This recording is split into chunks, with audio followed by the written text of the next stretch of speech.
कमर गर्दन सीधी करके बैठेंगे। आँखों को कोमलता से बंद कर लीजिए।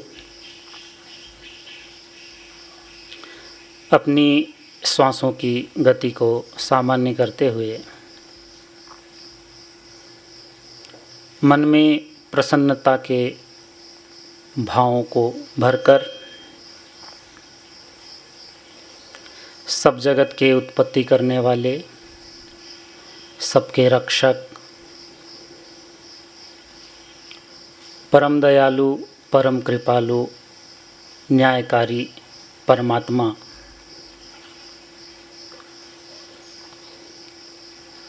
प्रभु का स्मरण करेंगे 3 बार ओम के उच्चारण के साथ।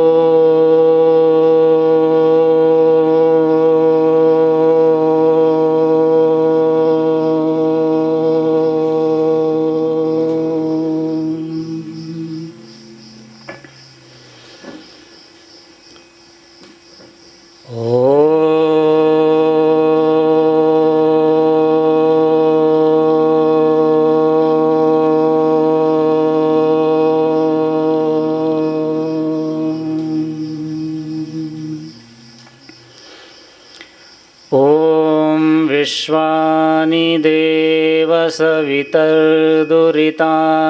परासुव यद्भद्रं तन्न आसुव।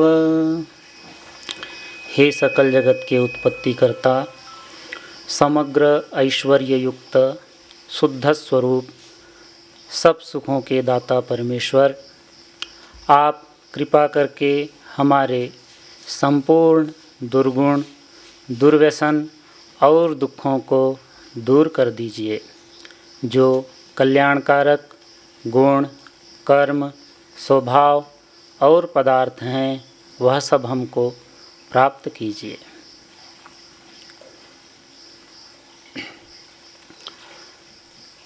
प्रातःकाल की इस मधुर वेला और यह पवित्र यज्ञशाला का प्रांगण, इसमें उपस्थित पूज्य स्वामी जी महाराज, पूज्य स्वामी जी मुक्तानंद जी महाराज और उपस्थित मातृशक्ति,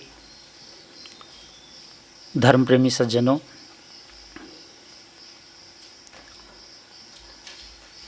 बड़े ही श्रद्धा, भक्ति और प्रेम पूर्वक हम सब ने मिलकर के अग्निहोत्र को अभी संपन्न किया।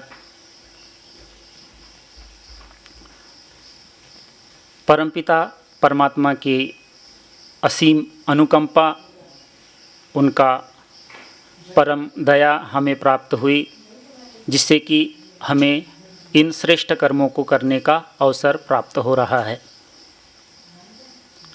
मानव जीवन में बहुत ऐसे श्रेष्ठ कर्म को करने के लिए जिस उत्तम चीज़ की आवश्यकता होती है, उसे हम बुद्धि के द्वारा ग्रहण करें और शुद्ध बुद्धि से, पवित्र बुद्धि से इन कर्मों को करते हुए मोक्ष के भागी बने।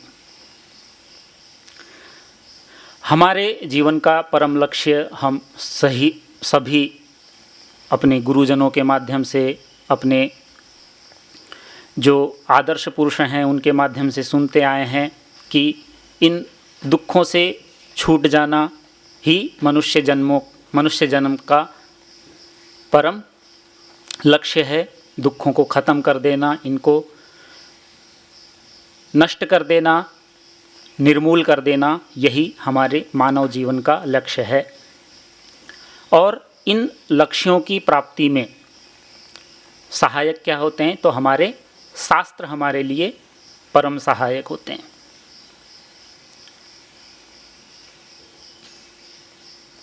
जब हम इस मार्ग पर चलते हैं तो बहुत सारी बातें जो कि हम सुनते हैं, समाज में समझते हैं, पता चलती हैं, भिन्न भिन्न लोगों के माध्यम से ज्ञात होती हैं। तो उन बातों में भिन्न भिन्न मतियाँ होती हैं। कोई किसी को धर्म कहता है, कोई किसी को धर्म कहता है, कोई किसी को धर्म कहता है। तो ये जो विमतियाँ हैं, भिन्न भिन्न प्रकार के मत हैं, उन मत में वास्तविकता क्या हो सकती है, तो इसके लिए हमको किसी प्रमाणिक वस्तु की आवश्यकता होगी। तो वो प्रमाण के रूप में जो धर्म को जानने के लिए है, समझने के लिए है और आचरण करने के लिए है, जिससे कि वास्तविकता को जान करके हम अपना कल्याण कर सकें, तो वह शास्त्र हैं, हमारे ऋषि मुनियों द्वारा रचित ग्रंथ हैं और सबसे महत्वपूर्ण परमपिता परमात्मा की वाणी है, जो कि वेद के रूप में हमारे समक्ष उपस्थित हैं।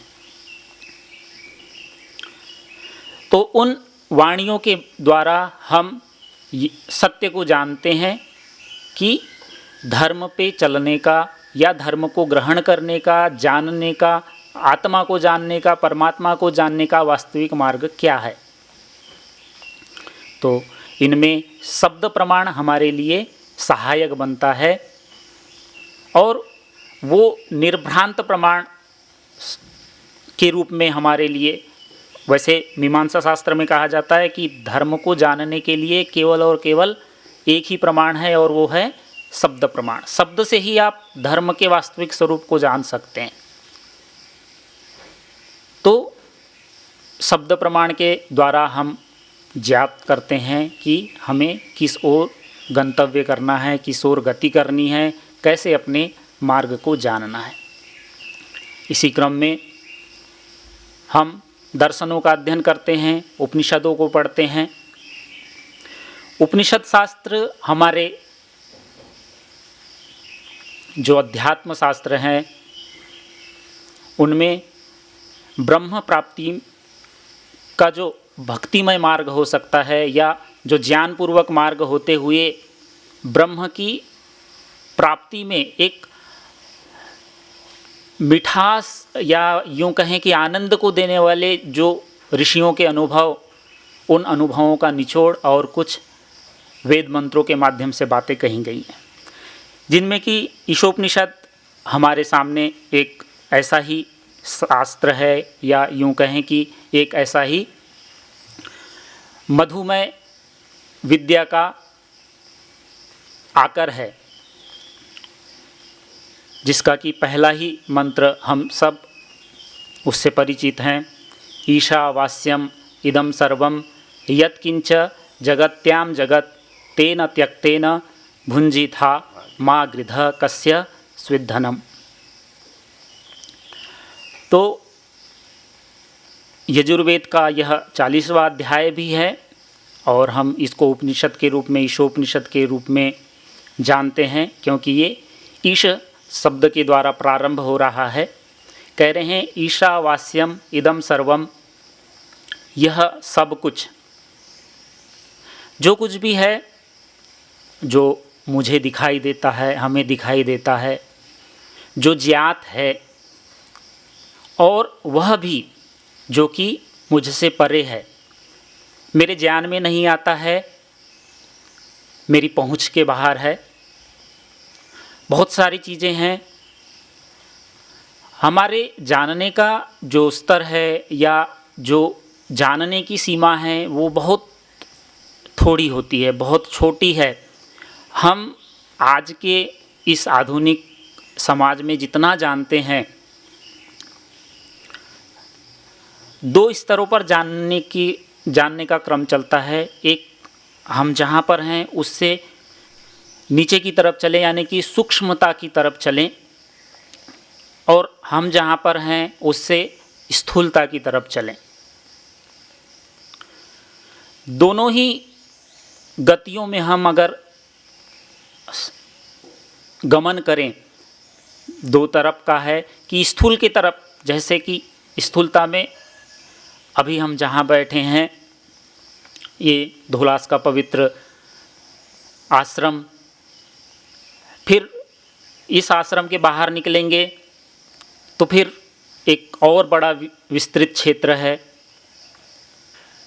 जो कि एक कस्बा होगा। फिर बाहर निकल के देखेंगे तो और भी बड़ा क्षेत्र है जो कि देहरादून नाम से जाना जाता है। फिर और उससे भी, उसकी भी परिधि से बाहर निकलें तो उत्तराखंड नाम का एक छोटा सा राज्य मिलेगा। फिर उसकी भी सीमा से बाहर निकलें तो और भी इससे बड़े बड़े राज्य मिलेंगे जो कि भारत देश के अंतर्गत आते हैं। उसकी भी सीमा से बाहर निकलिए, भारत देश से बाहर निकलेंगे और भी देश मिलेंगे, हमारे पड़ोसी देश हैं। फिर और उनसे भी बाहर निकलिए और इस पृथ्वी पर जो बड़े बड़े देश हैं, रशिया है, कनाडा है, चाइना है, इनसे भी बाहर निकलिए, पूरी पृथ्वी दिखाई देगी। पृथ्वी का जो स्थल भाग है उससे भी परे चलिए तो पूरा का पूरा आपको समुद्र वाला जो विस्तृत भूभाग है या जल से आच्छादित क्षेत्र है वह दिखाई देता है। अब पूरी पृथ्वी का अवलोकन कीजिए, कितनी बड़ी विस्तृत यह पृथ्वी है, कितना विशाल इसका क्षेत्रफल है। अब फिर और बाहर निकलिए, अपने मन की गति को और बढ़ाइए, पृथ्वी से भी अब ऊपर आइए। अब जब पृथ्वी के बाहर निकलेंगे तो आपको दूसरे ग्रह दिखाई देंगे। बुध है, शुक्र हैं, गुरु हैं, बृहस्पति हैं, और अब देखेंगे तो हमको पूरा का पूरा अपना सौर मंडल दिखाई देगा जो कि 9 ग्रहों से युक्त होकर के सूर्य के आसपास गति कर रहा है।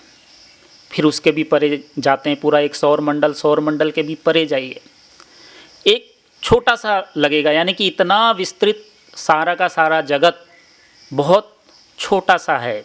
मतलब हम कल्पना करके देखेंगे तो मैं बस थोड़ी सी उस ओर आप लोगों का दृष्टिकोण करना चाह रहा हूँ कि ये जगत कितना विस्तृत है, कितना विशाल है, जहाँ पर कि हमारी जो पृथ्वी है वो पृथ्वी ही इस सौरमंडल के ग्रह जो कि बृहस्पति से 60,000 गुनी छोटी है और सूर्य है जो कि इस पृथ्वी से 2 लाख गुना बड़ा है। तो ये एक सौरमंडल की कहानी हुई। फिर इसके परे जाइए, ऐसे कई सौरमंडल है जो कि एक आकाश गंगा के अंतर्गत आते हैं, और फिर उसके परे जाइए तो ऐसी ऐसी खरबों आकाश गंगाएं जो कि अभी वैज्ञानिकों के ज्ञान में हैं, और भी बहुत कुछ है जो कि हमारे ज्ञान से बाहर है, जो कि जानने में नहीं आता है। ये हुआ स्थूलता की तरफ। मैंने कहा था 2 तरफ, एक अब आइए सूक्ष्मता की तरफ। तो सूक्ष्मता में ऐसे ही जब हम गति करते जाएंगे तो हमको क्या मिलता है, हमारा स्थूल शरीर है। शरीर का निर्माण 7 धातुओं के माध्यम से हुआ है। जो शरीर है स्थूल है, और इसको बनाने ये जिनसे बना है वो इससे सूक्ष्म है, और ऐसी सूक्ष्मता की ओर चले जाते जाएंगे तो जो शरीर की अत्यंत सूक्ष्म इकाई के रूप में कही जाती है वो होती है हमारी कोशिका। कोशिका के भी अंदर अलग अलग प्रकार के सूक्ष्म जगत भरा पड़ा है। तो उसमें भी हम पूरे जान पाए हैं ऐसा नहीं है। तो यही बात कह रहे हैं कि यत् किंच जगत्याम जगत, तो जो कुछ भी है वो ईश के द्वारा आच्छादित है, ढका हुआ है, यानी कि ज्ञात है, उसको पता है सब कुछ, उसी के द्वारा ये सब कुछ चलायमान है। जगत्याम जगत, तो इस जगती में जो गमनशील होता है उसको जगत कहा जाता है। तो यहाँ जितना भी जो कुछ भी है वो कैसा है, चलायमान है, स्थिरता में कुछ भी नहीं है। सब कुछ परिवर्तित हो रहा है, क्षण क्षण में बदल रहा है, जिसको कि योग दर्शन में परिणाम के रूप में कहा हुआ है, धर्म परिणाम, लक्षण परिणाम और अवस्था परिणाम। तो ये जो संपूर्ण जगत है वो चलायमान है, और उस चलायमान जगत में सब कुछ ईश्वर के द्वारा ज्ञात है। सब कुछ ज्ञात है, पता है। और एक बात इससे ऊपर कहें कि ये सब कुछ उसका है। जो कुछ भी है हमारे पास,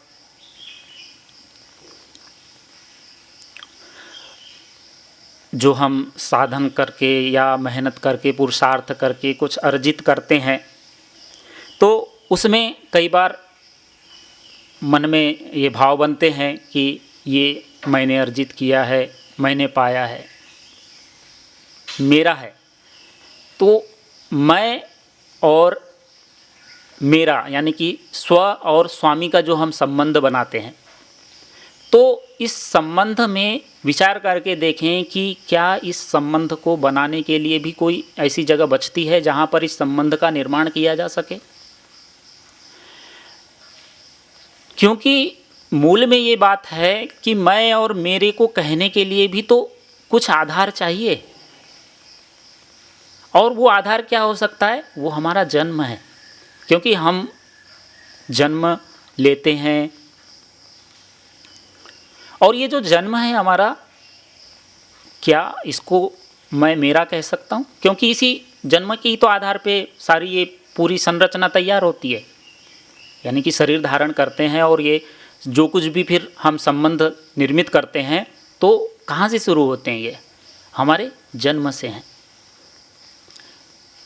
तो इस जन्म की जो आधारशिला है उसको ही अगर पकड़ के देखें कि क्या वास्तव में ये जन्म मैंने चाहा था, क्या मैंने इच्छा की थी कि मैं यहाँ पैदा हूँ, क्या ये मेरे बस में था,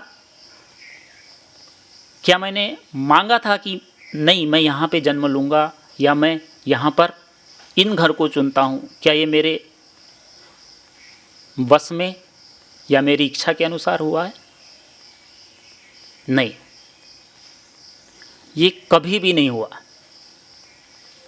हम एक परवश की तरह, एक ऐसे लाचार की तरह जो कि हमारे वश में नहीं है, हम जन्मते हैं और उसी प्रकार हम मृत्यु को भी प्राप्त होते हैं।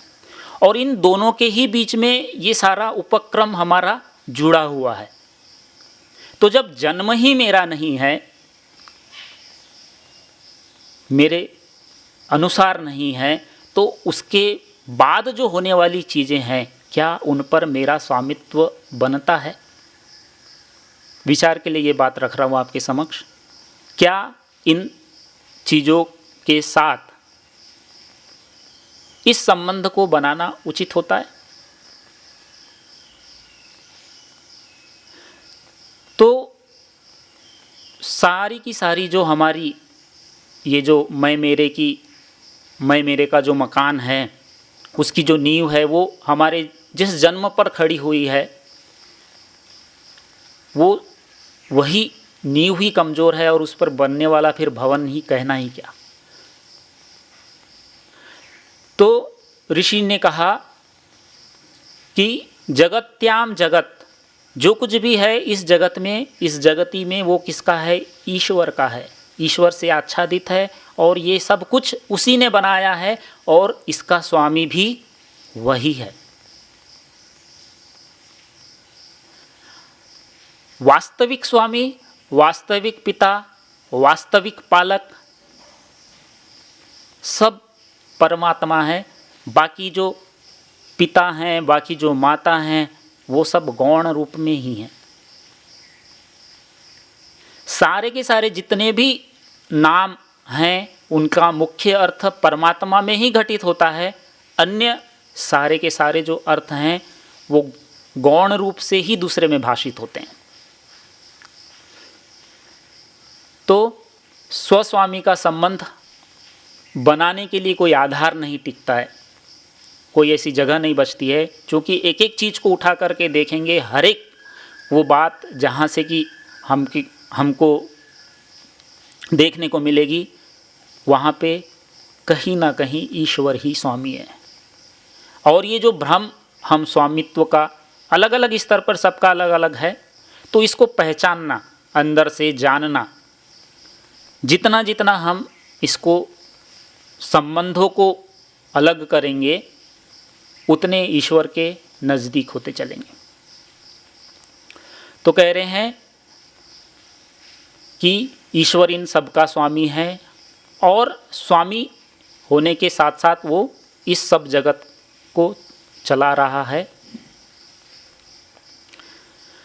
तेन त्यक्तेन भुंजिथा, इसके दो प्रकार से एक नया थोड़ा सा मैं दूसरे प्रकार से अर्थ करने का प्रयास करता हूँ, हो सकता है सहमति न भी आए, फिर भी एक तो सामान्य रूप से हम इसको कहते हैं कि तेन त्यक्तेन भुंजिथा, इसलिए चूँकि ये ईश्वर का है, ईश्वर से संबंधित है, इसलिए क्या करो, त्याग पूर्वक, तेन इस कारण से, त्यक्तेन भुंजिथा त्याग पूर्वक भोग करना चाहिए। मैं इसको थोड़ा सा इस प्रकार से कहना चाह रहा हूँ, तेन त्यक्तेन भुंजिथा, यानी कि उस त्यक्त के द्वारा ही भोगा जाता है, जो त्याग करता है उसके द्वारा भोगा जाता है।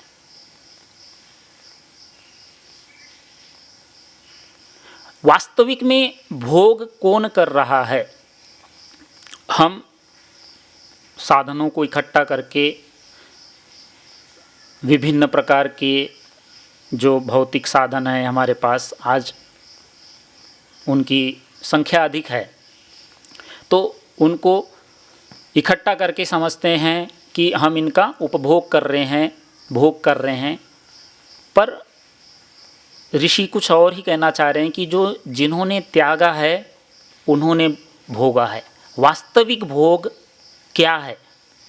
एक जगह शायद भर्तृहरि के श्लोक में ही आया है कि भोगः कः स एक एवः, कि भोग क्या है, तो वह एक परमात्मा का आनंद ही है।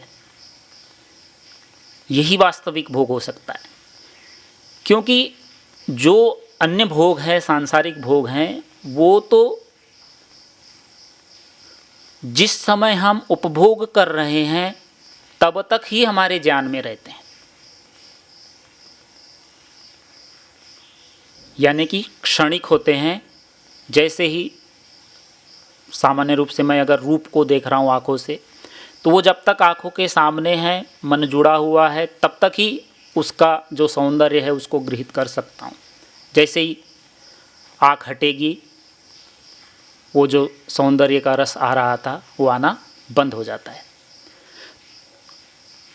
तो जिन्होंने त्यागा है उन्होंने ही वास्तविक भोग किया है।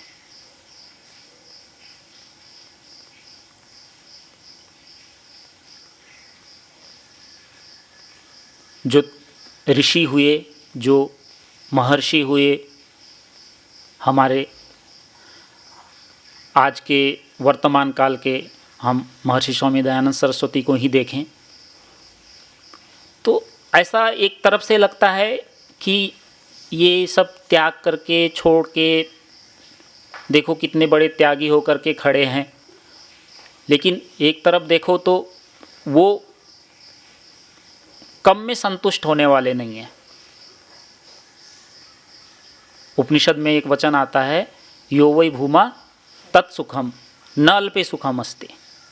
अल्प में, थोड़े में सुख नहीं है, जो भूमा है, बृहत है, बड़ा है, वही सुख होता है। तो एक दृष्टि से इन लोगों को देखो तो ये भी ऐसे ही प्रतीत होते हैं कि ये थोड़े से राजी नहीं हो रहे हैं कि भाई तुमको राज्य मिल जाएगा, तुमको खूब सारी धन दौलत मिल जाएगी, खूब सारे साधन मिल जाएंगे, तो वो उसमें राजी नहीं हो रहे हैं। बोल रहे हैं कि ये तो थोड़ा सा है, एक पृथ्वी भी ला करके उनको दे दो पूरा साम्राज्य और बोलो कि संभालो इसको, तब भी वो उसके लिए मना करते हैं। इसका हम उपनिषद में ही उदाहरण देखते हैं। नचिकेता के लिए। नचिकेता को सब प्रकार के भोग उपलब्ध कराने के लिए तैयार हैं। आचार्य यम उनको बोलते हैं कि सब कुछ तेरे लिए उपलब्ध करा देता हूँ, सभी प्रकार की चीज़ें तुझे मिलेंगी, तू भोग कर और अनंत काल का मतलब लंबे समय तक वहाँ पर है कि लंबे समय तक इन चीज़ों का भोग कर, जल्दी क्षीण नहीं होगा, जल्दी बूढ़ा नहीं होगा, लंबी लंबी आयु वाले तेरे बेटे होंगे।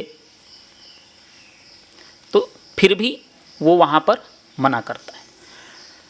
तो एक प्रकार से कि ये लोग थोड़े से राजी नहीं हो रहे हैं, थोड़े में खुश नहीं हो रहे हैं, बोल रहे हैं कि ये और कुछ बड़ा चाहिए।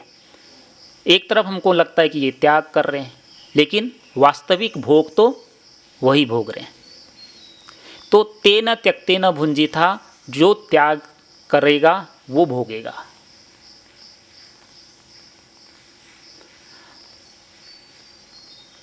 जिसने भी त्यागा है वही उपभोग करता है, परम आनंद को प्राप्त होता है।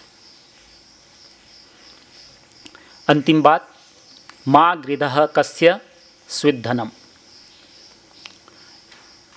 मा गृधः, गृधः कहेंगे हम लालच को या लोभ को, कि मा गृधः, लोभ मत करो।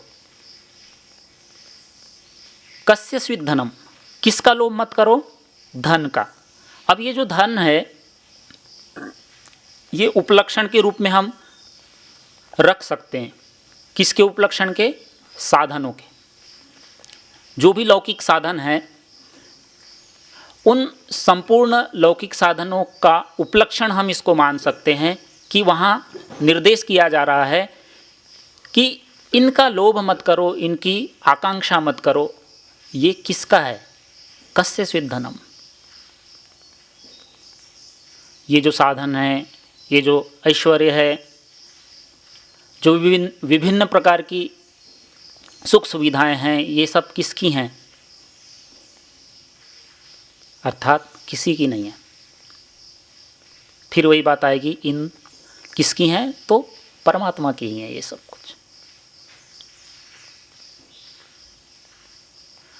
और उसी का मान करके केवल और केवल जब उपयोगकर्ता वाली भावना जुड़ेगी कि हम इनके केवल उपयोग कर सकते हैं, और उनका उपयोग किस लिए करना है? फिर वही परम भोग को प्राप्त करने के लिए,